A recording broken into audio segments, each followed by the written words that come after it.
I feel righteously recycled. Like, that's how I feel, righteously recycled. I feel like Camden is going to be righteously recycled. What do I mean by righteous recycling something? Like taking something old that people looked at as trash and recycling it into something brand new and something usable and something important to the community and to the environment. I felt like trash that was recycled into something new. And that's the same thing I believe and feel about Camden. Woo!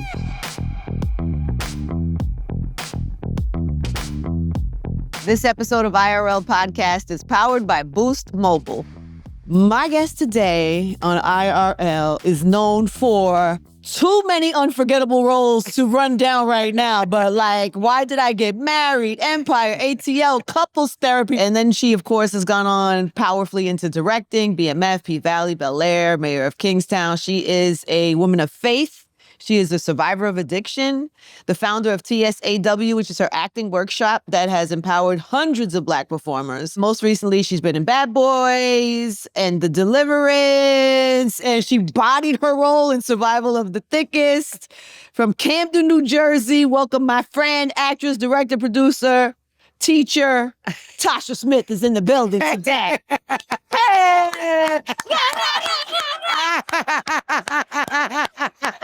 Tasha, that's just a little piece. I mean, good about myself. Oh, okay. You should feel good about yourself every day. It's such a testimony. Like, honestly, anytime I get a chance to hear anyone like introduce me like that, I feel nothing but gratitude because it really is a reflection of God's love and grace and promise in my life. Like, I always go back to that time I was sleeping in my car at Venice Beach. You know, how old are you? I was probably at the time about maybe like 20 years old. Sleeping in your car. What kind of car is this? It was a little gray Ford Escort. It reminds me though, Ange, like seriously, at that time, right, I was ready to go back to Camden. But I said, I'm going to stay here just to see if the dream that I have is going to come true. What was the exact dream? The dream, girl, was being an actress. It wasn't even being a director. It was being an actress. It was being a stand-up comic. Because at the time, it was right at the beginning of my comedy career, but acting comedy was my dream. It was like my dream, but I didn't have education. I had never gone to school. You know, I dropped out of school in the 9th grade. So I had insecurities and fears and all that stuff. I have so many questions about all of that out of the gates. And I know you've told some of this story at different times in your life, but like, when you really think about what that means, like, you drop out of school in the 9th grade. You're in Camden, New Jersey. Yes. What is the moment you say, I'm going to go to Los Angeles? And why do you even think that you could, like, who put it in you? Who's like the first, did somebody believe in you? Did you believe in yourself? Like, what was the thing? That's a wonderful question. That sent you. That's a wonderful question. Well, at the time, like I was, you know, trying to audition and I was doing local And how old are you? I was like probably 14, 15, like 14, I dropped out of high school, but I always had the dream to be an actress. Like 16, I was hanging out at this bar. There was this woman in Camden that owned this speakeasy called Celeste's. I just actually talked to her not too long ago. I was like, do you remember me? I would be in Celeste's. She remembers you, I bet. She remembers, but I would be in there getting high with the dope boys and God. the pimps. Talking about, I'm going to be an actress one day. Okay, sniffing cocaine. No, at 14? I was like 15. I mean, I started at about 14. But when I was hanging out at Celeste's, I was around 16 years old. And I was up in there. But it was Tisha Campbell, honestly, that I met in Camden because she was dating Alan Payne. And she came to visit. And I stayed in touch with she and her mom. And it was almost like she was like the person where my dream was. My grandfather was an actor as well, but he did a lot of background work. He was the concierge for the Temptations. Wow. But Tisha was like almost like I could see the dream a lot closely because of my relationship with her. And so that really gave me the courage. And then I had some dope boys give me some money and a plane ticket. Did you really do it? Is that how you got here? Yes. I mean, to LA? Yes. What? Yes, seriously. I never knew that. Yeah. The thing about that's so dope about that is you hear things like people inspire me, or you really, it could really take one person to make you believe. Yeah. And like somebody else's testimony. It's not like she did something for you in that moment. It's just even the vision of her, right? Like, and she did say, I believe you could do this. Like she and her mom was a big support system, but it was still the dream that I had in my heart. And that's why I always tell people, if you want to know where you're supposed to be, close your eyes and dream. Like just allow yourself to dream, because I really believe that God puts the dreams in our hearts. It's not just this thing, this fantasy that just came up. Wow. It's really connected to our purpose and our destiny. I believe that. When did that happen for you? When did you find, like, when was that little seed planted? Before 14? Probably it was baby, right? Before 14. Yeah. I had that dream probably at about 8 years old, 9 years old. Sidra and I would we would do our little fake plays, you know what I mean? Where I would be Diana Ross and she would be Shaka Khan or somebody, you know, and we would make up these little sketches and stuff. But it was always this thing. And I would have dreams about me sitting in a theater, but seeing myself on the screen. So you believe that that is a seed that was planted? I do believe that. Yeah. Yes. You have watered the shit out of that seed. Yes. All the time. And that's why, sis, like, we just have to continue to stay aware. Like we have to, like, awareness. I'm gonna go into this because, I was meditating this morning and like yesterday. Believe it or not, I get nervous a lot, like whenever I'm gonna like talk. And I was very nervous. Were you nervous today? That always freaks me. That always makes me so surprised. Somebody like you would be nervous. I am. I'm nervous. Why? Because you know why? Because I don't take these platforms lightly. You know what I mean? And like you've been around.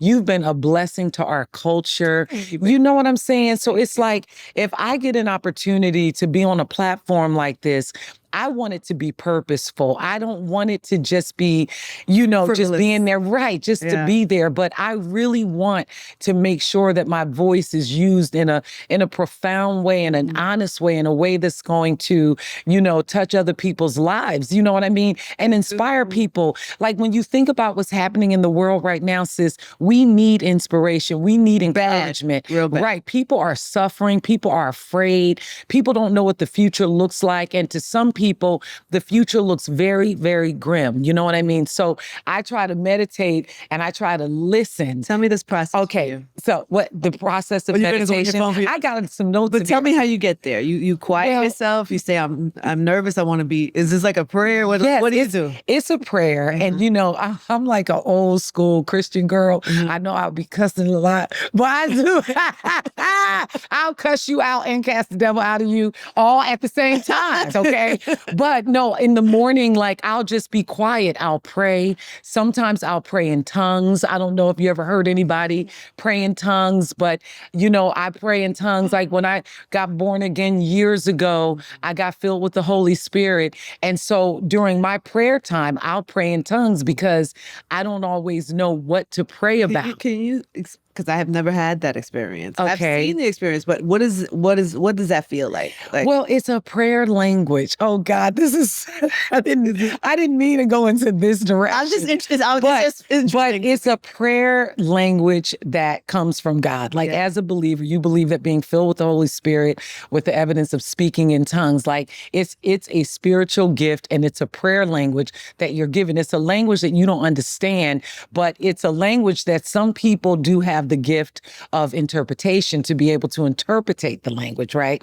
And sometimes, like, I believe that we build up our most holy faith, that this is a scripture, that you build up your most holy faith by praying in the Holy Spirit. So if I don't really know what to pray for in the natural or how to pray, it's no different than like maybe a Buddhist, doing their chanting, right? But as a Christian, when you pray in the Spirit, it's not chanting because it's a prayer language that you don't understand. You don't know what you're saying. But as you're praying, Do you have to be free? You have to like be a clear vessel for that to come up? Like, how do you find it?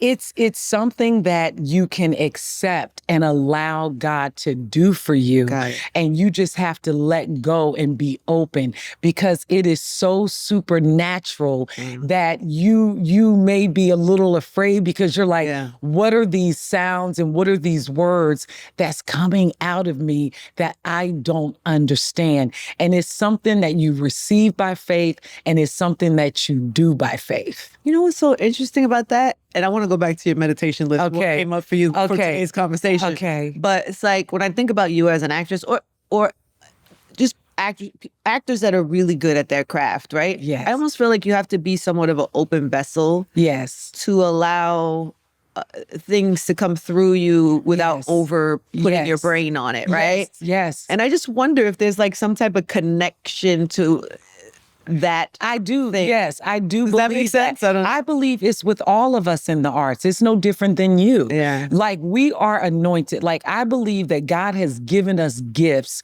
when we came on this earth, right? And it's up to us to be able to utilize those gifts, to nurture those gifts, like you said, to water those gifts, right? But when you think about you with what you've been doing, you know how to tap into your superpower, right? And doing your radio show, doing your podcast, it's a gift. You know how to flow into it. When you think about singers and rap artists and, Actors. poets and actors, like, it's all something that's very spiritual. But it's always best when it's like free. It's like, you can tell when it's Yes. The more you do it, the more you trust it, the more you allow God to use you in the rhythm of it. Got it. You follow what I'm saying? Like, you have nothing but freedom doing what you do, right? Well, no, you do. at my best. Right. At my best. Right. Yeah, when I'm at my best. And you know how to flow, right? But it's the same as an actor, and it's about us letting go and allowing God to use us as a vessel to tell the story, whatever the story is. It doesn't mean that we're not supposed to prepare, though, and be good stewards over it. Like, just because we have a gift, it doesn't mean that we're not supposed to be good stewards over the gift and practice. Like, you have notes. You prepared for today, right? As an actor, I have to study my lines. As a director, I have to break down my script. I have to know my shots. I have to create my shot list. I have to prepare for the work. The work doesn't start when we show up. The work starts weeks before we show up. So we still have to prepare for the job. And then once we do that, we let go, and we let God flow through us. And then we go on another level. But it's true. Like, when you think about, I remember so good. Right? Because let me just stop, because that doesn't just apply to what we do. It's like anything you do in life. If you want to be successful, if you want to, whatever your gift is or whatever your thing is, it's like, learn your craft. Care for it. Give it energy. Give it love, and like water it, like you said. But then also there has to be like, you got to relax into it. You can't be OD like, I have all the, you know how many times I write mad notes and then something will happen real with somebody and I don't get to none of that. I don't get to none of it. But don't you feel confident and strong and free when you know you've prepared? For sure. If you have to pivot. Is that something that you tell, like, because I know you teach a lot of, you're a teacher also. Is that a point? 100%. Because, like, I teach based on my mentor and teacher, Ivana Chubbuck, and there's a book called The Power of the Actor, and there's a 12-step to, like, our process, right? So we go through all the steps, but the 12th step is letting go and having faith in what you've already prepared. So you prepare, but you also be open enough to pivot. And I think that's in anything in life. Like our art, I feel, is like our child, a baby, right? If you raise a baby right, you're going to have a wonderful, strong, hopefully good kid, right? But if you're not paying attention to the child and not loving on the child, then you might have a kid that's a little out of control. Yeah. But if we look at our art as our child, that we have been blessed to have been given this child to nurture and to take care and to protect and to know that every seed we put into that preparation, there is fruit, there is a harvest that you will receive. It'll come out in a great performance. It'll come out where people feel connected to you. It'll come out by elevating you as an artist, but we have to be good stewards over what it is that God placed in front of us. Hey guys, you ever sign up for a phone plan thinking, wow, this is a great price? And then a few months later, it's like, surprise, this bill is higher. With Boost Mobile, you pay $25 a month forever. That's unlimited talk, text, and data starting at just $25 a month. So no price hikes, no contract, forever. Plus, Boost Mobile is now a legit nationwide 5G network. They have invested billions building 5G towers across the country. So visit boostmobile.com or head to your local Boost store today and get unlimited talk, text, and data for $25 a month forever. 5G speeds not available in all areas. After 30 gigabytes, customers may experience slower speeds. Customers will pay $25 a month as long as they remain active on the Boost Unlimited plan. So good, Tosh. You know what I'm saying? I think that's for everybody and whatever your purpose is in life. Yes. I think that's that. And also the same thing about pivoting is important too, and being in the moment and being able to pivot. You can't pivot freely if you're not prepared. Yes. Because the pivot is scarier. It's scary. Because it's like prepared is like to fall back on. Yes. But if you're present and you can pivot, even a child, you could raise a child. Yes, yes. The child could come from good, but the child can make a decision. Yes. Where all of a sudden, who you thought you were raising, you have to pivot. Yes. Because maybe Yes. the kid is, Yes. you know. Yes. So at any point in life, Yep. You have to that pivot. is so true. And pivoting, you have to have faith in the pivot. Yeah. And you have to have faith that I don't know where I'm going to land when I make this pivot, but I got to just do it and trust that I'm going to land where I'm supposed to land. Like, this is what my belief system is in life, right? That God is the author and finisher of our faith. That every person that's born is born with a purpose. Everyone has a beginning and an end. What the in-between looks like is based on how much we're willing to sacrifice and give into the gift that God has given us. There's a biblical story about some people hid their gifts in the sand, right? Because they were too afraid to pursue the gift that God blessed them with. You know what I mean? Yes. And trust me, when I moved to California, sis, I was terrified. I'm still terrified sometimes. Like, Yeah, aren't we all? I promise you, like, sometimes I feel insecure and I feel deeply afraid. And then I say to myself, put your fear and put your faith in God. But you said you think that everybody has a purpose, right? Yes. Everybody is born with a purpose. Yes. What do you say to someone who has yet to find their purpose or doesn't maybe believe that they have one at this point? Maybe it's been so long. I think there's probably people who have not connected to theirs for whatever reason is. You know, What would you say to them? I would probably say to them that fear and insecurity and lack of faith and also lack of being willing to make the sacrifice and be a good steward has probably been the thing to get in the way, because everyone has a dream, but most of the time people don't believe in the dream that they have. Like, look at me. I was a kid from Camden, New Jersey, high school dropout, right? No education, bartending at a strip club, doing cocaine, not feeling good about myself as a human, right? But then I had this dream. I go to California, I'm dealing with all kinds of internal obstacles. Am I pretty enough? Am I good enough? Am I smart enough? Am I funny enough? Like, and I'm around all of these brilliant people. I'm comparing myself to the other people I see around me, you know, and it caused me to probably delay some of the opportunity that I could have had just based on me living in the fear and living in not believing that it could actually happen for me. And I would just say to them, go for it, even if you're doing it afraid. Even if you're going afraid, just Go, take a leap of faith and try. Because other than that, you're going to stay stuck and stagnant and inactive. It's almost like you'll be like that person, on a flight that's never landing. Who wants to be that person? You know what I mean? Yeah. But when you think about it, most of the time, it's fear and it's lack of faith that stop people from pursuing their passion and being clear about. And you know what? This is a good segue into your what list? I want to tell you about. Okay. Because this is something that I was thinking about and then I was kind of meditating on a little bit, right? And the word that I was thinking about was awareness. Oh, good. Like awareness is, I feel, something that is a blessing. And I feel like even now, it's a season of awareness. It's a time that we have to be aware. I feel it in my bones right now, Tasha. Come on. Sis, you feel me? Aware of the moment that we're in. Aware, like really being aware. Yeah. And like being fully present in the moment and really noticing our thoughts and our emotions and our surroundings without judgment.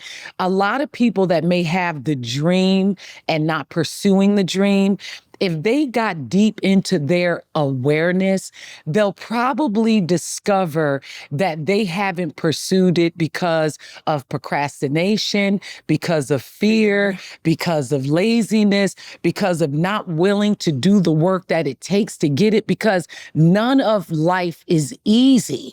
It wasn't easy being an actress. It wasn't easy doing radio. When you think of all the things that we've gone through, it took a lot of awareness of us knowing our surroundings, knowing how we've affected people. You knew you were gifted just from the way people would respond to you, even in the beginning of your career. Even right? if I didn't couldn't say it, I felt. You felt I it. felt it. I felt a connection. Yes, Yeah, yes. which is a similar thing. But I love that. love it. I think that to expand on the awareness thing, I think it's like it also helps you pivot and it helps you move when you have awareness. Because I think a lot of times people get stuck because they are not aware. Yes. Because they're closed up, or they're choosing to not look at something in their life or things around their life. And I feel like that makes people be stuck. And some people don't want to be aware, sis. Yeah, no, I know. Because some people want to be in la la land. They want to be in la la land so they can stay stuck, so they can stay the victim. To not confront. And so that, to not confront, and to also be irresponsible over their life. They'd rather just tap out, get high all day, and live in la la land so that they don't have to be responsible. Blame other people. Yeah. Yeah. Don't we know people like that? Yeah, for sure. How many times have you run into a person that loves to be the victim? Oh, gosh. Loves to I be the can't do it. victim. Yeah, yeah. You know what I mean? Just because they don't want to be aware of what mistakes they have made in a situation. And then they're required to do some work and to change. And most people Don't you want find as we get older too, you have less patience for that? honey child, listen, I don't have any, excuse me, more fucks to give when it comes to it. I'm not doing it. I'm telling you, sis, it's like A younger me is, and I still have a lot of compassion and empathy for where people are in their lives, because it takes different people different times to get to it. But to insert it into my life, yes. I have minimal capacity or patience. Yeah, because we're trying to get better. And when you think about awareness, awareness is also a mirror and a window.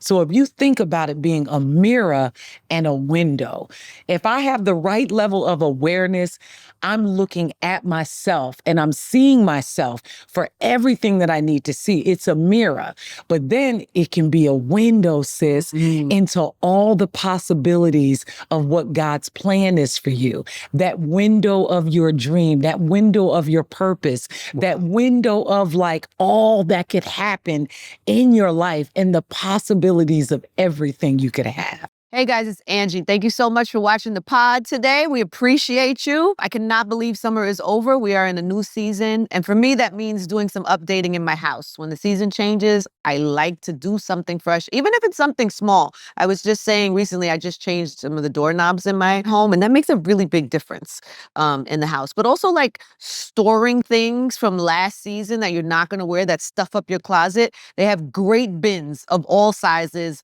at Wayfair. I get some bins that put stuff under the bed. I get some bins to just pack up seasonal clothes that I know I'm not going to wear for a long time.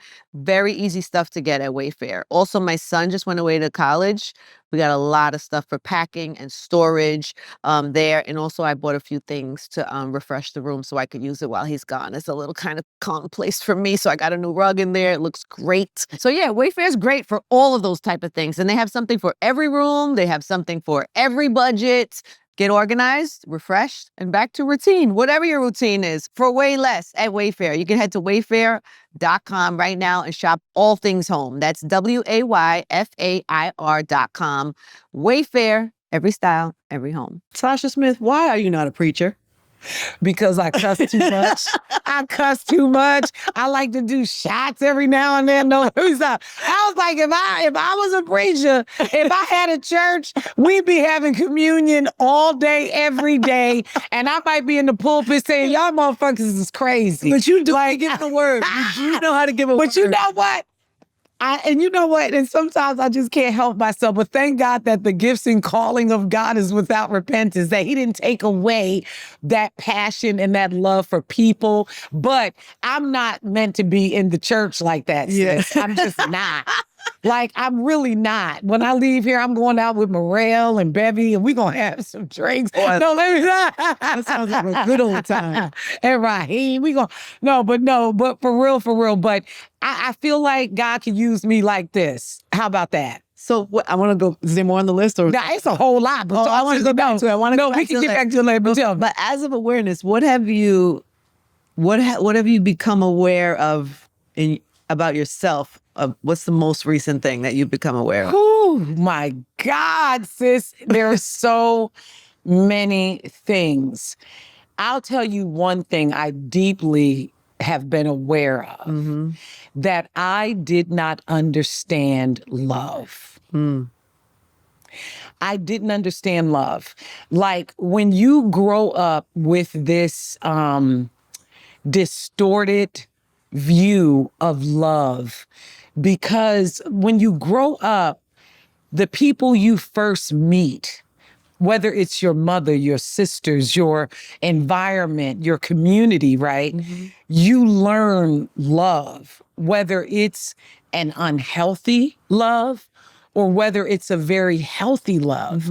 But I didn't have a healthy love growing up, which gave me a distorted idea of what love was. So I found myself like on this like hamster wheel of dysfunction and dysfunctional relationships, attracting dysfunction all the time because I felt like this was love. I thought love was abusive. Love was jealous.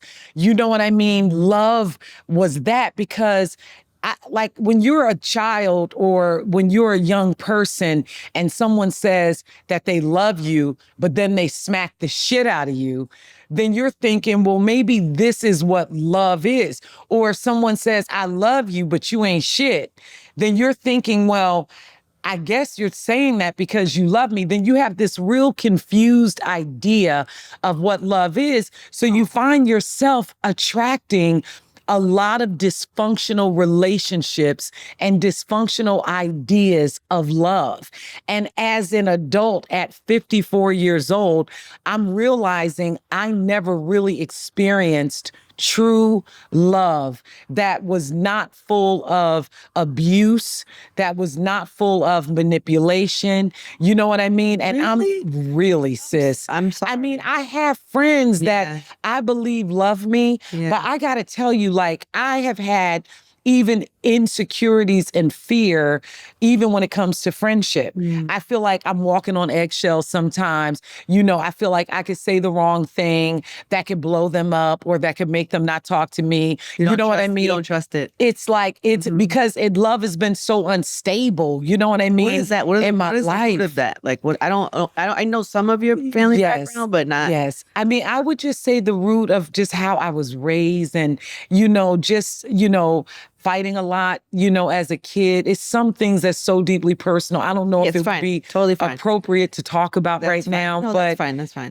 But it's a lot has to do with my preteen, or like my, probably from 8 to probably 21, 22, maybe 25. You know what I'm saying? Dysfunction. Like just dysfunction and trying to get out of the cycle of dysfunction and trying to get out of the cycle of dysfunctional relationships, like trying to attract healthier people in my life so I can have more healthy forms of love in my life. I love that you found that awareness, though. Yeah. Who cares what age it happens? Yeah. Just trying to find that. But when you think about like you kind of laugh and you joke about a time being 14 years old, working this place, doing cocaine. Like, what is it even?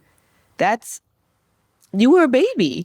100%. You know what I mean? Somebody's supposed to be loving on you, protecting you, and being 14 years old, being in that space, and you were either trying to find something or cover something, or I was like, doing what do you all think the things. what that was? I at was that age? trying to find love. I was trying to find like a purpose, a place for myself. And then I was just really surviving, sis. Like I was like in full survival Who mode. even gives a child that young drugs? Honey, it was in the community. Yeah. Like I'm from Camden, New Jersey. Like She's like, baby, the corner. I put it to you, Up the I mean, block. seriously, The corner like, store. I feel like I know. intentional. I know better than that. Right, but it's okay. still when you think about that. But sis, it was intentional because Camden was like in a place, a small city that was probably looked at like a junkyard.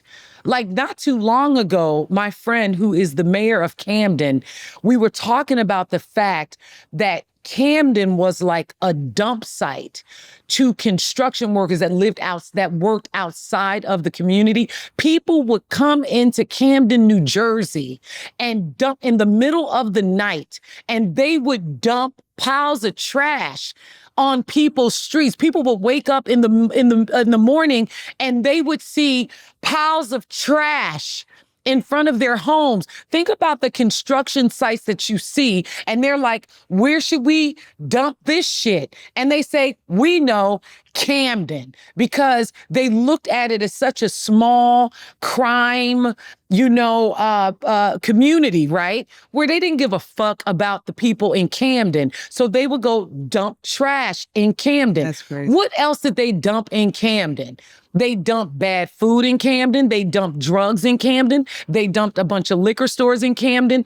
I promise you, when people first started testing crack, I'm sure they gave it to some niggas in Camden and said, here. And because of the systemic issue that we had to deal with in Camden, because of these young, brilliant minds that weren't able to get opportunity and jobs and all of that shit, they were in survival mode. So guess what they started doing? Hustling dope. And guess who started doing it? The people in the community. And guess who some of those people were? Me, my mother, some of the friends I grew up with. That's what we had access to. Wow. That's how we communed and fellowshipped. We fellowshipped over a line of cocaine, okay, and some naughty head gin, okay? That's how we got down in Camden. And so it was easy access. It was easy to get it. But, go ahead, tell me. When did you feel like that was a problem? When? Yeah, like what moment did you? Because you said you was fun. We was fellowship. It was 14. You were young or teenager, was whatever It wasn't years. until I was about 25, sis, to be Really? honest. Really? Like at 25 was when I got born again and I stopped doing drugs. I literally stopped doing cocaine. So that at whole 25. time I was getting high from 14 to 25 and I didn't see nothing wrong with it until I was 25 years old. Wow. Literally. I didn't think it was a problem. I thought it was the way that I was coping. And honestly, the dope dealers I loved and they loved me. And so, it was family. You know what I'm saying? And do you think that that's part of why? Because when I think about that, you said the dope dealers loved you, right? Yes. Like you have an ability to connect with people. When people see you, especially even in character, even in some of your roles, I wonder if those experiences helped you to kind of connect with people in the way that you do now. 100%. You know what I'm saying? Yeah. 100%. That's why I always will rep Camden, New Jersey, because I learned so much about life in from being from Camden. I mean, people are funny in Camden, strong, don't take no shit, all of the things. And it's this authenticity that's in Camden. And I want to say something because I thought about this, and this is how I feel, right? Coming from Camden, a place that I feel people looked at as trash. Like people used to feel feel sad. That makes me sad. Though, yeah. sis. No, I believe you. I believe you. When you think about it, people used to talk about Camden being one of the highest crime cities, in America. There were more murders in Camden, more dope dealers in Camden, more poverty in Camden. And it was a place that looked like nothing but trash. But I believe, and this is how I feel about myself, I feel righteously recycled.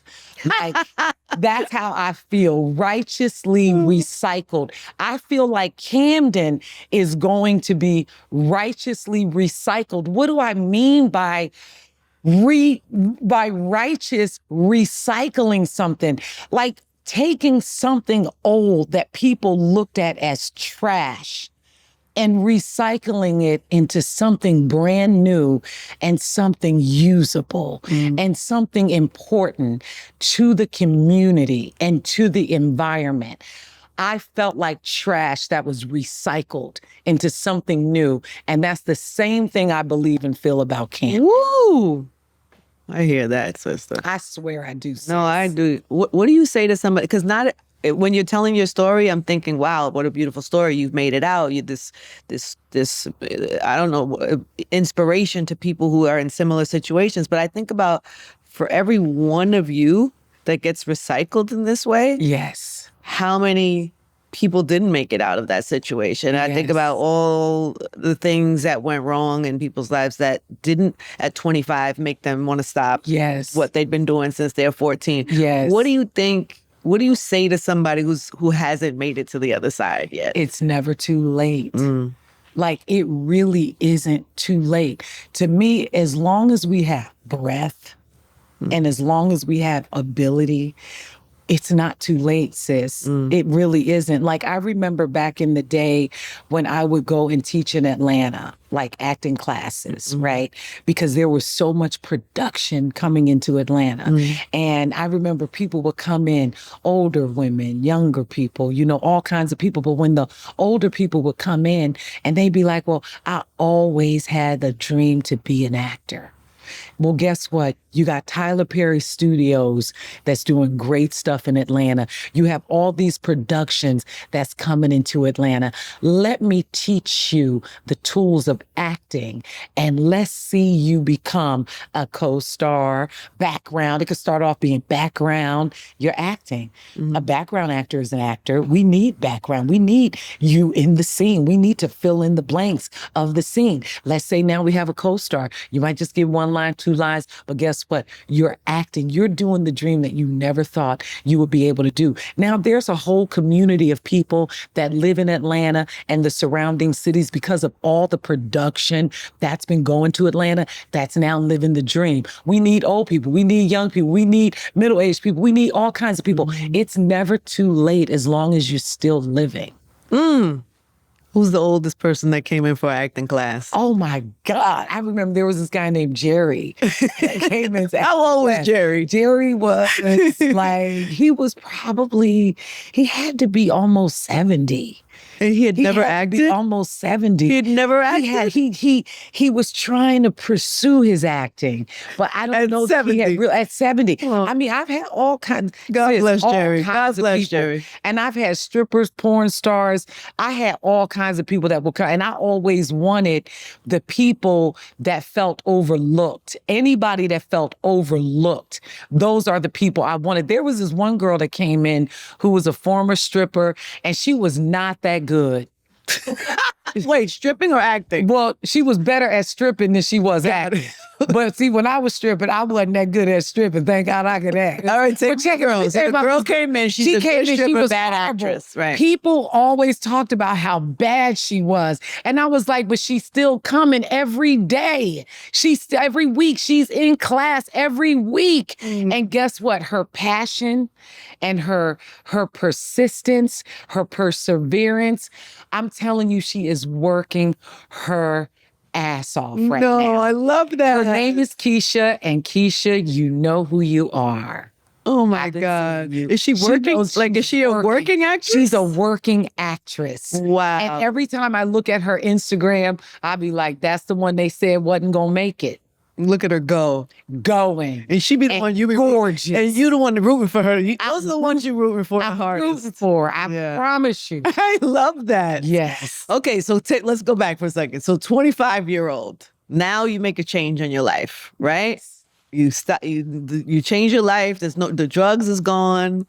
How do you treat yourself? At 25, how do you feel about your life before that? Because sometimes we have regrets. We might have some shame, especially when you make a big pivot like that, when you're looking at your life with a fresh new lens. I just wonder if you had any to deal with all of that. I had a lot of shame. Yeah.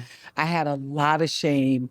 I had a lot of fear, and I really looked at myself horribly. It's almost like if you have like this beautiful mirror that you throw a bunch of shit on, and then you try to look at yourself in it, and you really can't see yourself clearly. There was a time, sis, that I wouldn't even look in the mirror. I didn't want to look in the mirror. Like I could go in a bathroom and I could be like trying to avoid the mirror because I felt so tainted from the experiences that I experienced that I did not look beautiful to myself. Like I literally did not think that I was beautiful. Crazy. Like, I'm not even kidding. With this skin, these cheekbones? Sis, I could not see myself. Wow. Sometimes, like, I'll look back at pictures of my younger self, when my titties sat up on their own. But now they sit up on their own now because I got a titty reduction and a lift. Okay. Come on, titty reduction and lift. I got a titty reduction and a lift. They look lovely. Listen, sis, these titties, honey. Do you have no bra on? Listen, I mean, I got just a little, something. A bralette. Sis, listen, these titties were hanging so deep. I said, if I don't get a handle on this, I'm going to be tucking these motherfuckers in my pants in a minute. So you made a decision for yourself. I did. So Dr. Mark Richards, thank you for my new titties. And by the way, Dr. Mark Richards, well done, sir. I mean, they sitting up by themselves. They are. But when I would look at pictures of my former self, when my titties sat up on their own before the reduction, I was like, I didn't think she was beautiful. You tripping. I'm like, damn, that's a shame that my mind was so jacked up. As fine as I was, I did not think I was beautiful. So what turned that around for you? I had to start, I feel like prayer and like therapy, honestly, and I went like 8 years. I don't know if you know this, but I went 8 years of celibacy. I was celibate for 8 years. But wait, I have to understand this timeline. So at 25, what's the thing that makes you stop? You said you were born again. That's what made you stop messing with drugs and yes, what? Sex, alcohol, cigarettes, like everything. Like I went cold turkey. And it was so like crazy. Like just one day? Like I went to a church, I got saved, and then I quit everything.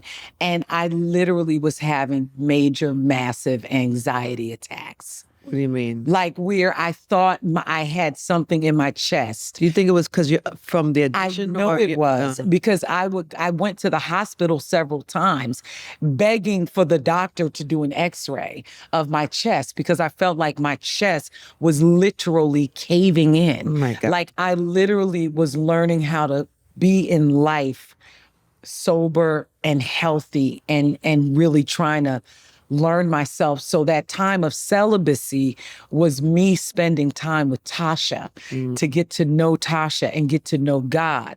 Because I was coming out of being atheist. So I was atheist. I didn't believe in God, didn't believe in myself.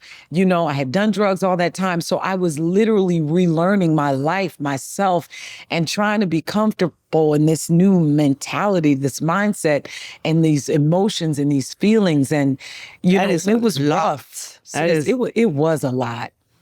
And I thank God for all my friends that were patient with me during that time because I struggled a lot on a mental health level, an emotional level, just a spiritual level. Like life was tough. It was tough. What do you think was the low point of that? Like, what is the point where you feel like, you know, what is the low point Depression, of that and how you get up? Depression. Yeah. You know what I mean? Feeling like you're not supposed to be here. You know, I mean, during that time I had thoughts, suicidal thoughts. You know what I'm saying? Like not knowing what my life was going to be. You know what I mean? Just being so afraid, sis, that I was not healthy. I just wasn't healthy. I'm not even going to lie. But you had something in you that made you want to be clean, that made you want to be celibate, that made you want to find another way. That's why I give it, like, I don't mean to be preachy all the time, but that's why even my tattoo says to dream big, right? To dream big and to trust God. Like, I can't give it to anything but God. Like, when I was at my wit's end, like, that's the only answer I have. I don't know any other answer. Yeah. I don't know how I had the drive. I don't know how I did it, how I made it, how I had the energy being depressed in bed, crying for days and days at a time. Remember, I did a lot of drugs to try to cover the pain and cover the reality of my pain. And then to have to face that stuff, sis, I was not okay. And the only thing I could give it to is God's grace. Wow. And God's love for my life. I cannot give it to anything else. I have to ask you, because we talk about the low moment, when is the high moment? Girl, when is I mean, sis, I remember one high moment that I always think about. I had gotten this job in Mexico. Like back in the day, there were these novellas that they turned into. You did a novella? I did a novella, You but did it was a Mexican novella? I did a Mexican novella, but they made it like American, right? And I think I was getting like around $2,300 or $2,500 a week. And girl, I was rich. Cause mind you, I was 6 months behind in my rent. I was staying in this apartment in Culver City, right? I had a Latino, a Mexican guy that owned the building. And I remember I would tell this guy, please don't evict me. I promise you I will have the money. I promise you. I wish I knew where that man was. He was a barber, Culver City, but he trusted me, sis. Right? Wow, he let you rock 6 months? 6 months, sis. He trusted me. Now, I got this novella, right? And I let a friend move in to kind of sublet the apartment while I was gone. It's such a great story. You're gonna love this. So you're gonna love it. I love it already. So let me just digress. Let me back up a little bit. I was a stand-up comic at the time. And at the time, I was best friends with a guy named Anthony Clark, comedian. He did a show called Yes Dear, stand-up comic, and we would do comedy together. And we met these guys named Matt Max Muchnick and David Cohan. Max Muchnick and David Cohan became the writers and creators of Will and Grace, right? Wow. So they were working on a show for Anthony Clark, and they met me, met Anthony, and we were all had this little love fest. So cut back to being in Mexico doing this novella. So that was money that God gave me, sustaining me. I got money to pay back this guy. So I get a call from Max Muchnick and David Cohan. And they're like, we got a show picked up on NBC called Boston Common for Anthony Clark. And we wrote a character after you. Her name is Tasha King, and she's in charge of the student union at Emerson College. And, you know, it's kind of like you and Anthony's friendship, but we need to do a screen test, you know, for the studio. Like, they won't just give it to you because they don't know you, but if you get down here, we'll do a screen test. I went to the guys in Mexico. I said, kill me as quickly as possible, you know, because I was like, I know I'm going to get this job. I convinced them to kill me, and I was a pain in their ass at the time anyway, but they ended up getting rid of me off this show. How'd they kill you? Girl, I took some like LSD or some shit. And it was, and I, listen, I OD, you could probably find it. I You search for it. But sis, it was the worst. I took this, like I overdosed, and then I was like, girl, it was the worst death scene you ever could imagine. It was awful. I hope you can't find it because it's embarrassing. But anyway, so I OD'd real quick. I mean, and it was such a bootleg production. You saw booms in the shot. You saw everything. But anyway, so I go to LA, and at the time, I had the guy in my apartment. So whose house I had to go to? Yo-Yo. You know Yo-Yo? Of course. Right. So that's my girl. So I went and I stayed at Yo-Yo's house. And I'm staying with Yo-Yo because I got this dude still in my apartment. And I'm staying with Yo-Yo in her house.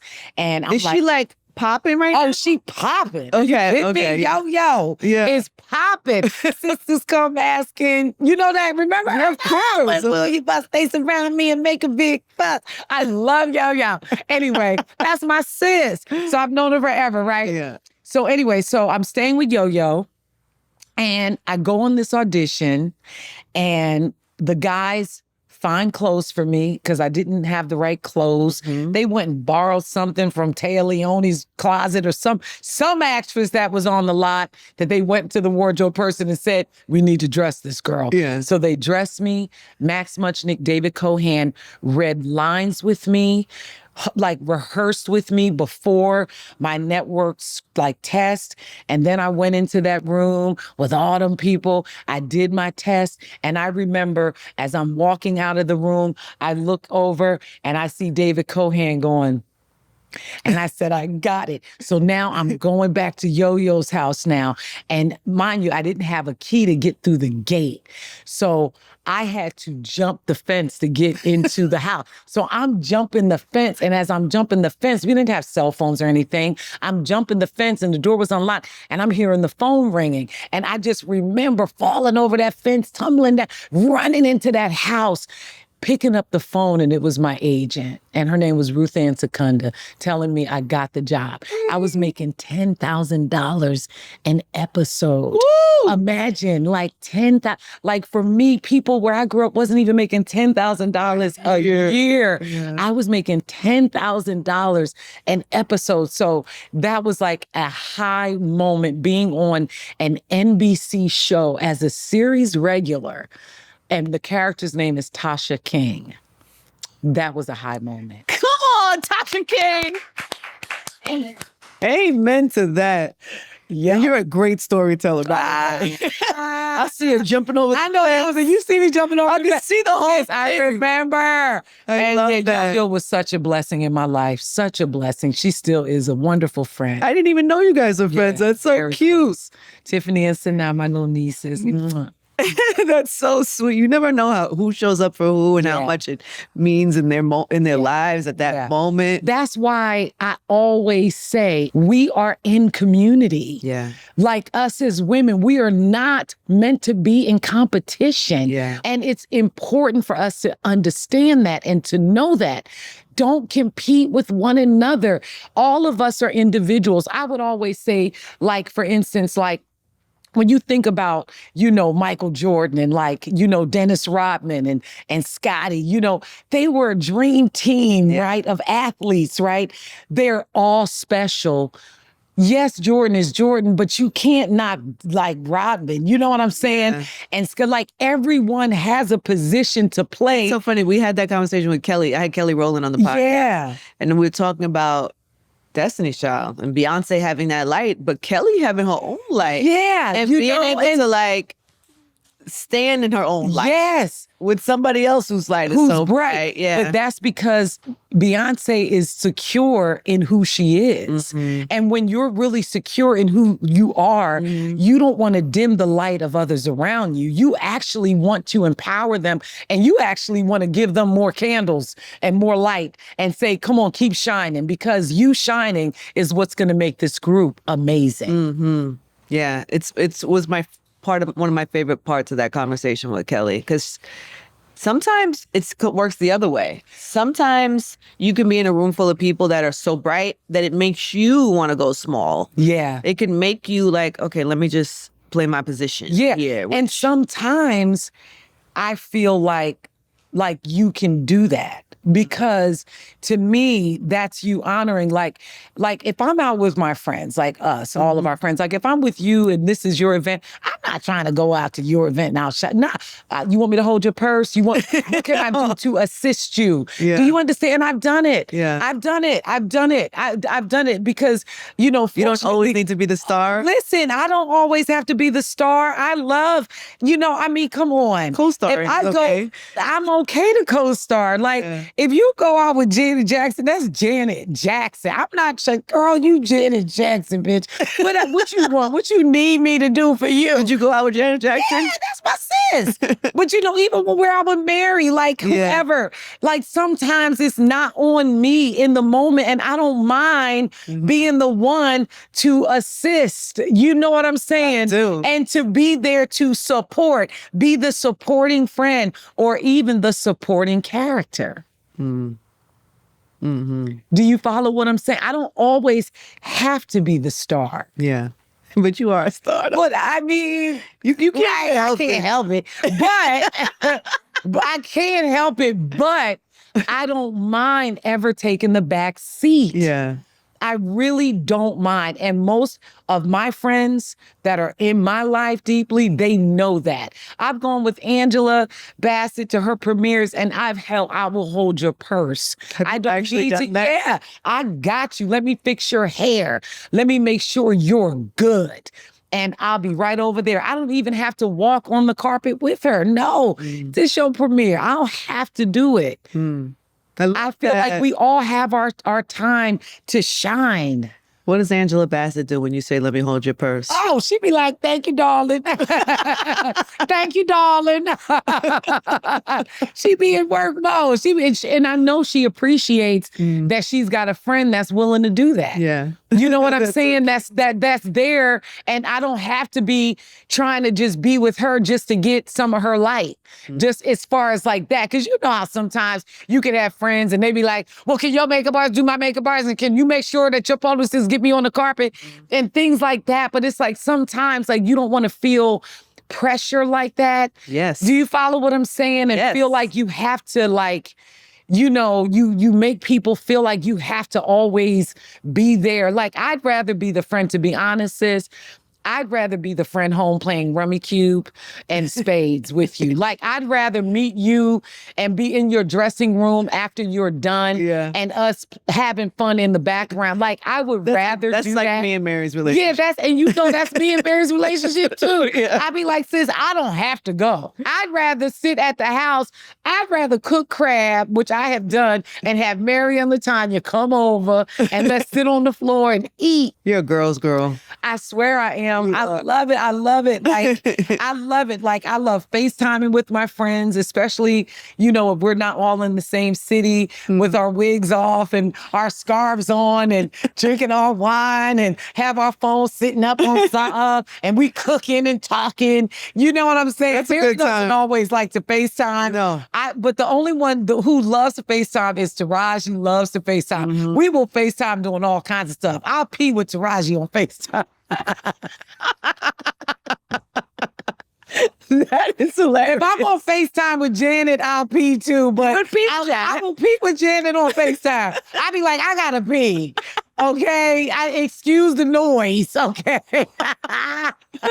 This is why people love you. I will pee. I feel like we got to go to our IRL bowl. Or, wait, before we go to the bowl, I feel like I want you to look at your meditation list to see if there's anything. One more thing on here. I think, yeah, because I don't want to. Okay. Because if that came to you, you know what I'm saying? I want to. Let's see. These are two things I'll say. I like your notes. I'm fine with this interview going into your notes instead of my notes. Really? Today. Yeah, you know why? Because I always try to like be in your present. Like, because it really is the pod. I've said this before. It's like, I really think of it as an offering. It's just like, so what do you have to offer? What has come to you? What is your experiences right now? What do you want to share that you think other people can receive? Yeah. And so, I can think I know what people can receive, but you know best what people can receive. So the fact that you even had that moment is so dope to me because it's like, I'd rather tap into that. I don't know. I just was like, I didn't know what we would talk about. And I was like, what can I offer, I guess. Yeah, it's an offering. You know what I mean? It is. But I mean, even us taking this time, right? Yes. It's an offering. You sharing your story, intimate, challenging parts of your life. You sharing that not because what? For what reason? Only because it's an offering. Yes. Who's to somebody who needs to hear that story, right? It's not like you need it to tell it. Yes. Yes. You know what I'm saying? I feel like so then that's why we do it. So your list is way more important than my list. How about this is something that at least we can encourage people, okay, right, to be aware, right, to be fully present in the moment and to notice and pay attention to your thoughts and your feelings and your surroundings. And there was one other thing that I wrote down about awareness, and to be mindful of God's voice. Like the more that we sit in our awareness, we exercise our spirit to listen to that still small voice of God. You know how sometimes you say you felt something, you felt like you heard something in your spirit. You know, some people say, oh, I felt like I should go down that street, or I had this feeling that I was supposed to call this person, or I had a feeling that I was supposed to say yes or no to this. You know, like we have to be aware of our inner world. Don't ignore that. Don't ignore it, because the more we listen and we're aware of that voice, the more we're strong and we have more faith in listening and seeing what we will discover when we pursue the guidance of that voice. You follow what I'm saying? Like, you know, when you listen to that voice and you see a blessing or you see a warning or you see something that protected you, you're like, oh, I am so glad that I listened to that. But then sometimes you may have not listened to it. You may have intentionally you didn't want to be aware of what those thoughts were and you ignored it. And then you see how you may have to suffer for it in the long run. So the word is awareness. Be aware of God's voice. Be aware of people around you. Be aware of community. Be aware of your environment. Be aware of other people's feelings and emotions. Being sensitive and aware of just people, because people are hurting, people are suffering, and we can't walk out into the world all the time only worried about ourselves, but being aware of other people around us as well. So awareness, and to remember awareness is a mirror and a window. I love that. A mirror and a window. Is that like scripture, or did that just come? No, that was, because I always research stuff. Yeah. I'd be looking up stuff. I'd be like, so good. What is this? And where can I find this? And what else? So I'm looking at stuff. I'm always researching. Because you are a pastor. Hey, stop it. No, I'm not. I'd be an evangelist because I don't have patience for niggas all the time. No, let me stop. You are so funny. All right, let's get our IRL bowl. Well, you know what? Hold on for the IRL bowl. Just one or two things. There's a part of your story that I find very interesting. Tell me. When you said you were 25 and for 8 years, you were celibate. Yes. What is that experience like? Because people, well, even whether it's love, relationships, sexuality, all that. There's always so much, especially on women in Hollywood. Like there's so much energy. People want to look sexy, feel sexy. I don't know. It's just put on. That energy is put on women so hard all the time. When you're choosing to be without it for 8 years, what does that do? Change? What it feel like? All that. So I'll say this, it's a blessing, and at the same time, it's a problem. What do you mean? Because like, it's a blessing that I was able to, you know, have that time with myself and God. But the problem was, I did feel like I lost myself in the sense of like when I was young, right? And for some church folks may have a problem with this, but I really don't care. Okay. No fucks. But like before I became celibate, I felt sexy. Like even when I was dancing, I wasn't insecure about my body. You know what I mean? Like I had this sense of freedom even with my body. There was something about taking that time and trying not to think, because I really was celibate. Like I didn't masturbate. I messed around at the beginning of my celibacy. And, and it's funny, you're gonna laugh. Oh my God. She needed water for this. And I started feeling guilty. Like I was just feeling guilty. I felt like, okay, I'm not going to have sex, but we can do oral sex. You know what I mean? I'll let you go down on me or something like that. But then I'm like, I can't, like sex is sex. Like I got to be celibate. Like I just can't do anything. So I lost touch with my body. Like I had to relearn like what feeling sexy and being sexy and what an orgasm felt like. And it was a trip, sis. What was the thing you were to get out of it? Like, what was the choice? Did you know you were going to do 8 years, or that's just how it landed? Or did you say... It's because I had said I wasn't going to have sex until I was married. Got it. I was literally on that page. Got it. I was not going to have sex until I was married. And then I got married.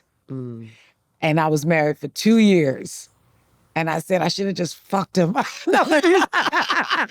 Repented. God forgives me. No, literally, no. But God knows your heart. Oh, God. Oh, my God. But I just had to learn myself all over again. Wow. And you really married. did.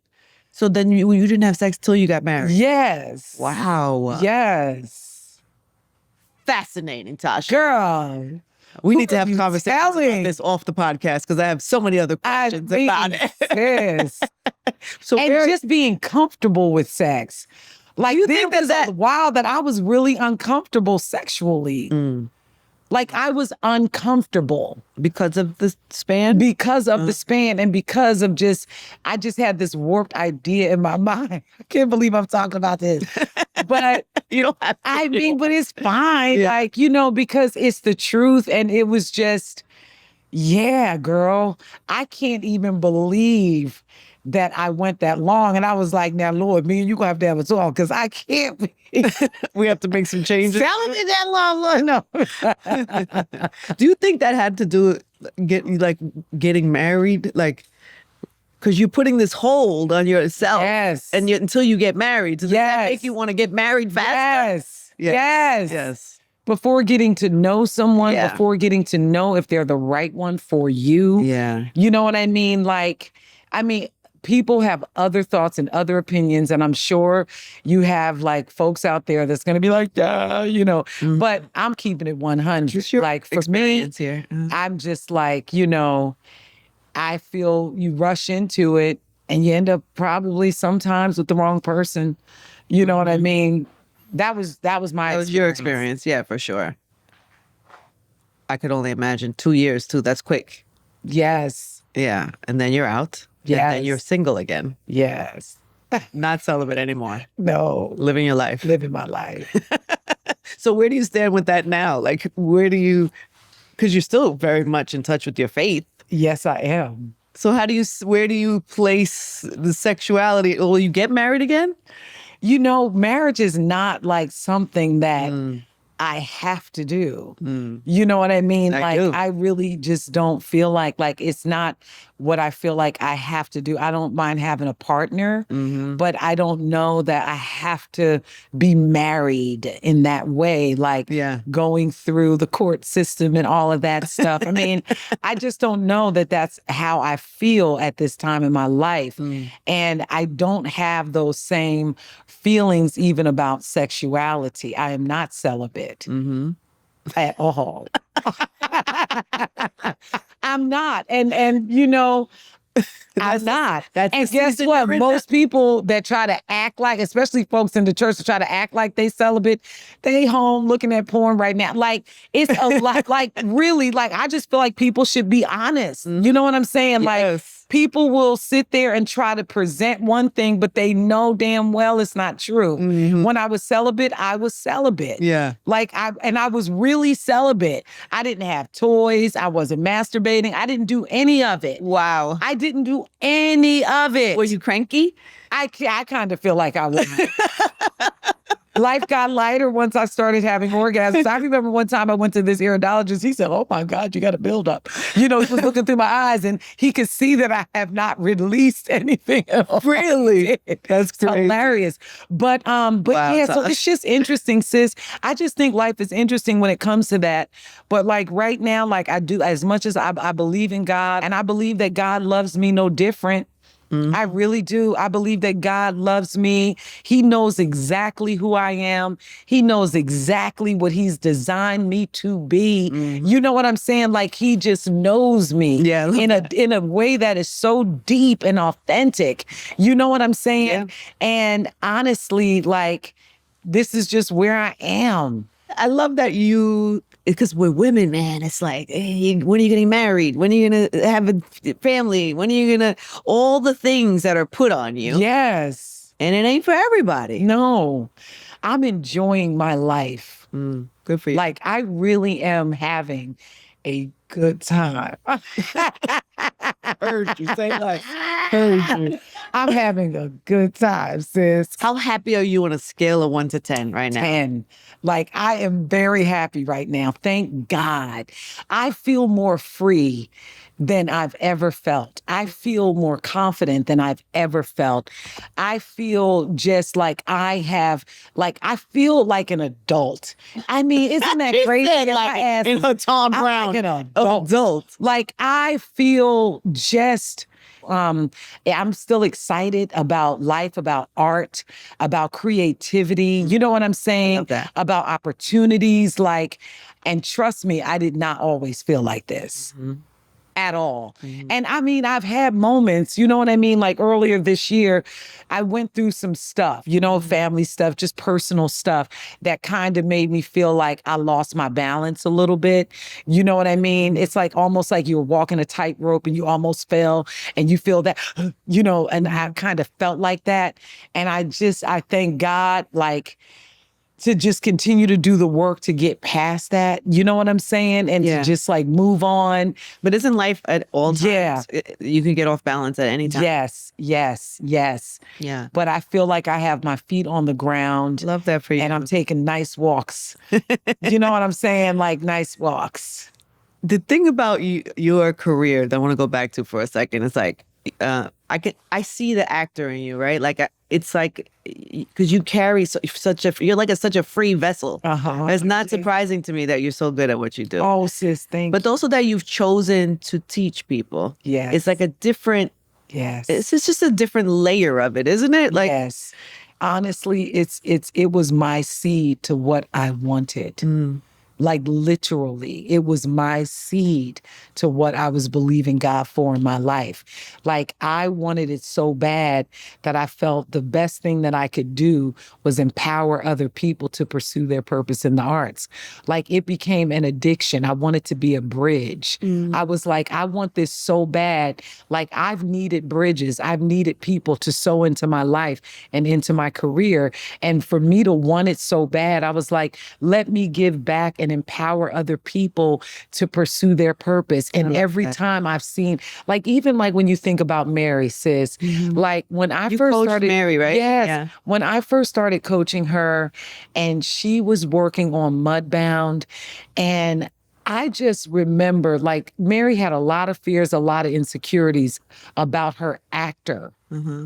But as we started prepping the work, I remember telling her, I just got a feeling you're going to get a nomination. You're going to get an Oscar nomination. Like, and to see Mary J. Blige expose herself in the way she did in Mudbound and to be nominated for an Oscar. Magic. To be nominated for was a magic. Golden Globe and to go on that Oscar campaign, that right there was so fulfilling. Like, it blessed me that I got a chance to be a part of that journey with her and to collaborate with her for that part of her legacy. Even Andra Day, when she came to me, Lee actually had me work with her, and for her to be nominated for an Oscar, someone that never believed that she could ever act. Really? Yes. She's so good. Oh my God. Yeah. You have no idea. She did not believe. And I remember when I was coaching her, just seeing if she could do the job. I remember I tapped into something with her and I said, can I record this? And she said, I don't care. She was like, sure. And I recorded this scene and I sent it to Lee. I said, this is your Billy. I said, this is your Billy. And not only is she going to do it, but she's going to get an Oscar nomination for this. Wow. And she ended up winning a Golden Globe. Beyond, and seeing her career take off, seeing Mary's career take off. I mean, Michaela Cole, FKA Twigs, that's my baby. You know what I'm saying? And to see her acting career, Lance Gross, Eamon Joseph, Gabrielle Dennis. I mean, so many amazing actors have come out of my school. And it is a blessing to be a part of someone else's career. What is that experience going in? Like, if I'm a young actor and I sign up, and I happen to be the day you're there teaching a class. What is the 101 for young actors? Like, how are you raising them? What are you telling them? What is the thing? If somebody's sitting home now and has that little thing that you said, that little dream, what is the one thing as an actor that they should know, or as an aspiring actor? Well, if you come into my studio, right, I feel like it's like a church. It's I swear, right? And if you come to me and you believe that God placed me in your life to help empower you, I say to trust me. Like, just trust me, because I may inspire you to do things that you've never done before. Right? But that's my job as a coach. I want to push you past what you feel your limitations are. Because a lot of times, actors come into class and they think I can only do but so much. Don't we do that? Don't all people do that in life? You know what I mean? I can only do this. But as your coach, I'm looking at you and I'm seeing all these other things that I know you can do. So I'm going to go after that stuff, because when you discover all the things you can do, it's only going to give you even more confidence for the one little thing you thought you could do. I have people coming in talking about, I don't cry. I'm not happy. Like, I want people to discover just how talented they are. You could teach us in this room right now how to cry. Oh, I could. You could. I could take you through an exercise that could help you tap into your tears. I could. Like in class, like we have our 12-step, right? Which is understanding like what to look for in a script. Like you have your overall objective, like understanding what your character's overall objective is in the script. Okay. Understanding what your character needs more than anything in the script, right? When you know what your character needs, you know based on where your character ends up in the script. You know that's what my character was fighting for throughout the duration of the script. So then you look at your scenes. All right, how does this scene support where I'm going? What is my scene objective? What is the objective in this scene? And what are the obstacles in this scene that's blocking me from getting to where I'm trying to get to? Because that's all life is, right? Like we pursue our dreams, we get obstacles in the way. And then the obstacles sometimes are physical things or emotional things or internal things or mental things that get in the way of us pursuing what our dream is, right? I had an obstacle thinking I wasn't good enough. I wasn't talented enough. I didn't have enough education. Those became obstacles for me in pursuing my dream as an actor. So even in the script, you have obstacles, you have things that get in the way, right? So you're looking for all of these things. You start breaking down, you get the blueprint of your character, of understanding who your character is, understanding all of those things, your place and fourth wall. It's just acting 101. We deal with the foundations of acting, right? Aside from the foundations of acting, I also teach emotional preparation. So some people don't understand how to access their emotions. So then we go through another process of how to access your emotions. So I have like a ton of exercises that I could take you through that can help you tap into any emotions, because at the end of the day, as actors, our emotions are part of our instrument and part of our ability to tell the story. You know what I mean? And so we discover what we're able to do by going through those exercises. So I got to exercise for everything. I bet you do. You know why I love that you shared that, and I wanted to ask that, because I think sometimes people have a dream and they don't even see the line to it. Yeah. Right? But it's just that you haven't found it yet. Yes. Right? So Absolutely. somebody who's sitting in Camden or some small town where they're dumping garbage Exactly. doesn't see a line to it. It takes but there are steps. There are things that can get you to whatever it is. You just have to find it. You just have to find it. Yeah, and I want to give a little shout out to Mayor Vic Karstarf in Camden, New Jersey. You're doing a great job. And I'm proud of what you're doing for our city. And keep up the good work. Yeah. I got you. Because there's a lot of good. We don't want to make it sound like it's not beautiful things happening. Yeah, it is. And it's beautiful. Yeah. It's beautiful. All right, Tasha Smith, you going in my IRL bowl right now. In real life. Oh. Pick a question. Any question. If you could instantly master any skill, what would it be? I like this for you. Woo! Instantly. Not giving a fuck. Like you have that. But I really sometimes care too fucking much. Really? I do, sis. You give no fucks. Sis, I really have to really, because sometimes I be caring too much. But if we want to look at a different kind of skill, you want to look at like a physical skill? Sure. Honestly, I wish I really had that AI shit down. Like, I wish that I understood computers more. Like, I wish I was like a computer techie. I wish I was techie. I wish I had that skill. I have an episode, 2 episodes ago, I talked to a girl.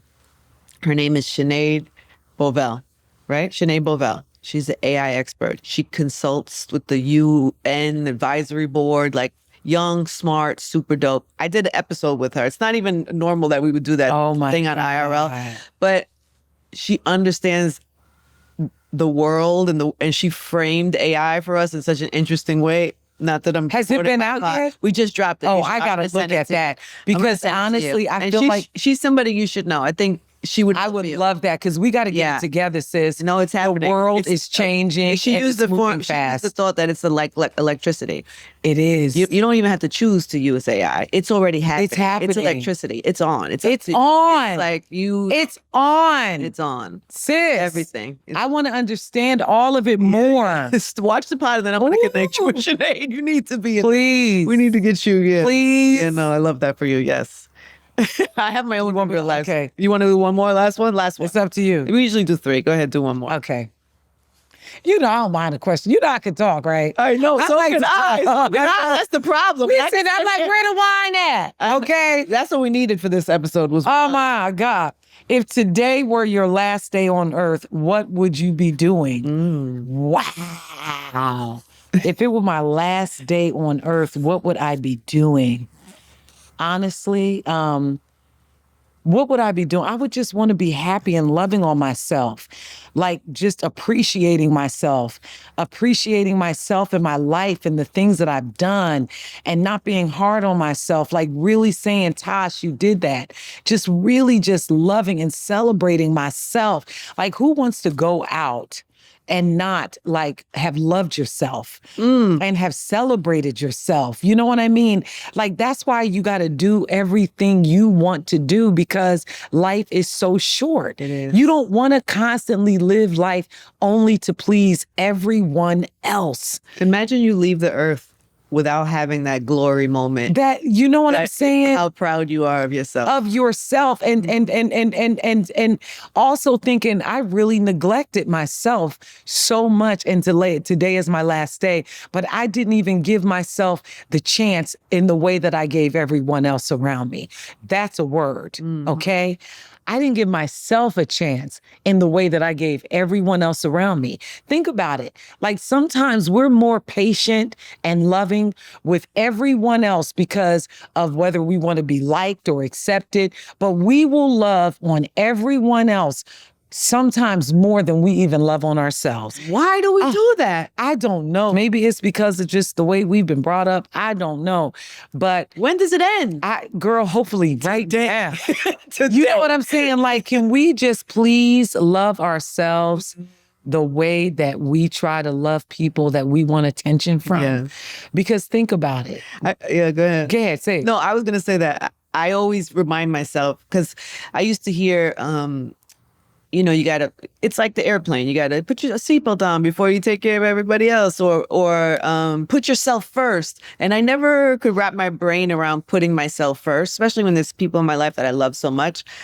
But something about when I realized, okay, if you're not all the way ready to put yourself first, which sounds crazy, I know. But if you're not ready for that, at least put yourself on the same level that you put everybody else that you love. Girl, okay. Just at the bare minimum. Okay. You know what I'm saying? Yes. Like, something about hearing it that way or telling it to myself that way really put some shit into perspective. Sis, it's real. Yeah. Because think about the people that we will go out of our ways for. Yeah, for sure. Right? We will go out of our ways for people. But then when it's time for us to go out of our ways for ourselves, we may not always do that. You know what I'm saying? Yeah, or you're afraid to do something because how it's going to affect everyone else. Yes. How other will land in other people's. But then you're like, well, how is it landing on me? Why do I only care about how it's landing for everyone else? Yes. Why am I at least, even if I don't put myself above, why am I not at least in the equation of how this lands? Sis, you are so good at what you are doing. Like, seriously, like, you're so good. Like, I didn't know, like, and when I see your show, like, I see how thoughtful you are and how present you are with people and everything. But honestly, sis, you are so good. It's almost like I felt like I was sitting here with Barbara Walters for a hot second. I'm just looking at you and I'm just like, you are just so good and so thoughtful, and your heart is so incredible. You're really good. I just pray that you get everything you want out of this. Thank you, and even more. Even more. I feel like you. I feel like you do it because it's what you're supposed to do, and I feel connected to it. And so I don't know. I don't have an objective even to where this lands.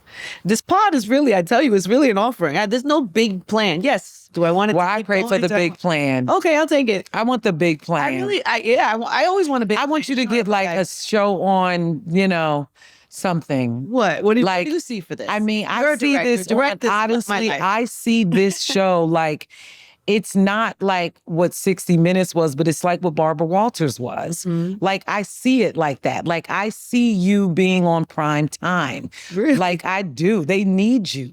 They're missing out. I don't know if prime time is what prime time was. Right. Yeah. But whatever that is, like, whether it's through streamer, through, whatever prime streaming, prime, like cable, prime, TV, not that this isn't a great platform, because this is a great platform, but I feel like there is more that's coming, that there's greater that's coming. I receive it. I'll take it. I do. I'll do all of that. I just really do see it. Thank you. I love that. Thank you. I'll take it. And I believe you. By the way, I don't know, something about the way you deliver or a line, I believe it. Because we need you and we need your energy. Thank you, my love. Like, we need your energy, and we need what you are allowing people to do on this platform. Thank you. I'm grateful for that. The same way you say, like, you don't take any of it for granted and you're grateful. It's the same with me. Also, I feel like these are a lot of times, I do share some of my stories, but it's not my stories to tell. Right. So I really live in the gratitude of it because it's whoever sits in the chair. Yes. It's your offering. Yes. You know, like I told you. So I don't take all the glory for it. Yes. But I'm grateful to be in the seat and to be given the purpose to be able to help deliver the story. So wherever it goes, I'm on the ride and it's fine. And if we stay right here, that's cool too. Yes. There's other things I want to do. I shared with you that next week I'm starting a new thing. I'm so excited. Brittany wants me to talk about it today. Should I talk about it today? It's too soon. And how do you feel about putting things in the universe before you do them? Are you a person who like, I always go back and forth with that. Like, just do the work and then let it speak for itself? Or do you put it in the universe and share and then, you know what I'm saying? You know, it's so interesting because there are so many things that I want to share with you right now that I can't yet. You don't want to put in the universe yet? I can't put it in the universe yet. Got it. But you are really doing, like mine isn't a week away. You know what I'm saying? But I understand what you're saying because I feel the same way. I just would like to ask if you would invite me back on your show after you do what you're doing next week so that we could talk about your experience. Well, it's just, the only reason I even think to talk about it is because of what you do and how great you are at it. And the universe putting us in the chair together, it makes me kind of what does your spirit say? I don't know. I don't know. I mean, it's fine. It's not like a big secret. It's just that I shared this with you privately. Yeah, and something that I am so excited about. You are so sweet. And supportive. I'm so happy for you. And I mean, I am celebrating you already. And my foot is on your ass and I am kicking you out there like aggressively. I love you. Like I am like pushing you. I am like pushing you like out there. So it's so weird. Yes. It's funny because you tell me, oh, you do this and like it's like you doing something out of your comfort zone. You have your comfort zone and you're great at what you do. I have my comfort zone. But then every now and then we have to challenge ourselves, right? And do things that are outside of our comfort. And I've always had this. I posted something once during COVID because I was writing a lot during COVID. I write a lot. People don't maybe not know that, but I write a lot. And one time I was writing during COVID and I posted that it's on my bucket list to be able to write, create, and direct and complete a project from the beginning of inception to putting it out into the world. It's like on a bucket list thing for me. Like I really want to have that experience, right? So I've been writing. The first script kind of just had been sitting, and then I wrote this. It's a short film that I wrote. And the God, the universe, the world has just kind of put me in position to finally shoot it next Monday. Yay! And you're shooting it because you are what? What am I? The director? Yeah! Yes, I'm the director. I am the writer and director. And the director. I wrote it. I'm going to direct. And who knows? Listen, the reason I don't want to share it too much is because who knows where it lands? I mean, you don't know where your creation lands. It can land. Who knows? And so I don't want to have too much expectations. You are about to direct. I know, it's so exciting. Your first short film that you wrote. And can I tell you, sis, that's how I started directing. Really? I wrote and directed my first short film called Boxed In. Yeah. I spent my own money. It was a seed into my directing career. You are writing and directing, paying for it. And I think you got donations too, right? Didn't somebody give you a person who gave me I'm shooting it's very short. Yeah, but it's a low budget. Yeah, but it's like still. Yeah. It's a big deal, sis. It is. And I got a lot of favors. Yes. I asked for a lot of favors to get it done. Yes. Yeah. And that's where it starts. And I believe that you're going to do this. And then just like I did it, I didn't know like I would end up directing the pilot for BMF, directing Mayor of Kingstown, directing directing 911, directing The Equalizer, directing The Rookie, directing Harlem, directing all of these shows. Can we just have a one time for Just have a little one time for that. Sis, That's amazing. you don't know where you might be directing all of the New York shows. You might be like, all right, Law and Order, I'm on my way. All right, I'm coming. I'm going to direct. Sis. I don't know where it goes. Honestly, I don't know. It's a little baby seed of something that I've always wanted to do, and I'm just going to do it. It's like I don't know where it lands, but I'm going to just get it done. And Brittany is my producing partner on it. I'm so excited. My podcast. Okay. This is our first time I was working on a documentary. I was kind of directing that didn't come out, but I'd never done anything scripted. This is my first project. Yes. So it's exciting to even push yourself to do something. I'm so excited. Me too. I'm excited. So excited. Thank and you. And you have so, when I told you, you were like more excited than me. I was like, oh my gosh, she's so excited. Wait a minute. I am. I'm like, no, Tasha, it's like a little project. She's like, doesn't no. matter if it's 4 minutes long. It is amazing and it's going to be great. And you're going to have an amazing experience. And then it's going to be your choice. All right. Do you want to keep going? And more than likely, you probably will. We'll see. We'll see. Do you have the number one directing advice for me? The number is to trust your story, trust your spirit, trust the story you want to tell.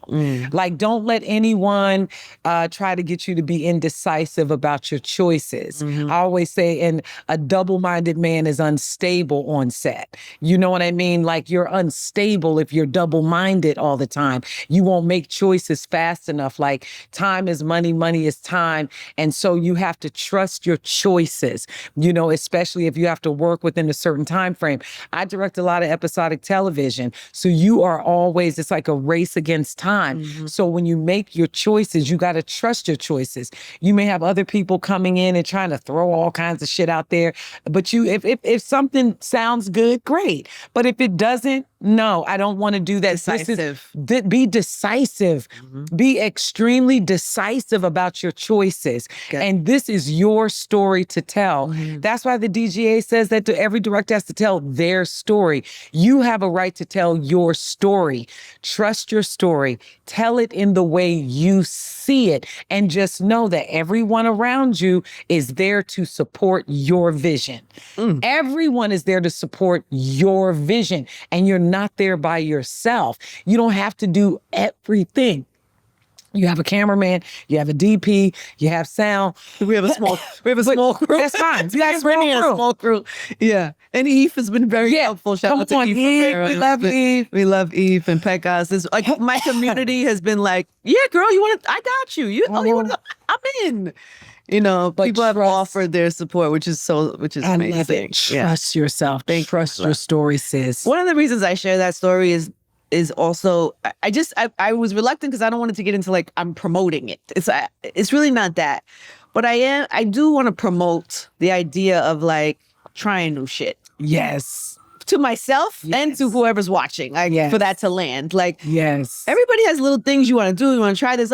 By the way, I have 500,000 reasons, including the siren in the background, why I don't have time for this, or I shouldn't do it, or what is the point? I could talk myself off a ledge 5,000 times. Right. But the point is like, we live one time. You live one time. You want to do something if you get a little story in your heart. Yep. Tell it. You gotta tell it, right? You gotta tell it. Can't hold on to I'm that. so excited, sis. Me too, my love. And I will be sending you love. And you know I'm a phone call away. Thank you. You could call me for anything, if it's any thoughts. And I know you have Eve as well. Yes. But just know I'm here for you. I know you are. I know you're going to kick ass. I know you are, sis. Oh my God. And if you need help with directing your actors, call me. Okay. I'm going to call you. Because, one of the girls that I casted is in Equalizer. Shut up. The daughter? Leia. Mm-hmm. She's playing my lead. I know. She's playing. You have one of the most incredible actresses. Yeah. I love you. She's amazing. Yeah. You are about to kick ass. She just hopped in. Honey child. Excited. You are. Her name is Leia Hayes. She's super talented. Oh. And when I say people have hopped in, she's on a prime time. She doesn't have to do this little short. Oh my But she likes the story. sis. She was like into it. She met my other co-star and she was like, okay, I'll do it. I was like, you will? Oh my She's- God. yeah. I'm very happy for you because I got a chance to direct her on The Equalizer. She's like a chef's kiss. I promise you. Makes me happy. Honey, if you already have the cake, she is the icing. That's delicious. Shout out to Leia. Yes. I love you. Leia. I You're love so you, sis. supportive and so amazing and inspiring. And your story, I'm sure, is going to land and move people. And I can't wait till you ready to share this next Other stuff. this next season. I of can't your wait to. thing that's about to happen. Seriously. On our last, as we close out, what do you think? Where do you hope your story lands for other people? Motivation and inspiration. I hope that it's activated on the inside of them, that their faith is activated, that they are excited about life, because it really does make me sad when I think about how many people are suffering and hurting right now. But just like motivation and inspiration and being activated in their faith to just live their life and live the life they really desire to live. Mm-hmm. Honestly. You have inspired and motivated me. Oh, So you got one in the can already. I love you. The amazing Tasha Smith, everybody, in real life. This is Tasha Smith in real life. Hey, y'all, what's happening? This is Tasha Smith in real life. Hey. Stop. She's just fucking crazy. For more episodes, you know what to do. Subscribe, like, comment, and we'll see you on the next IRL podcast.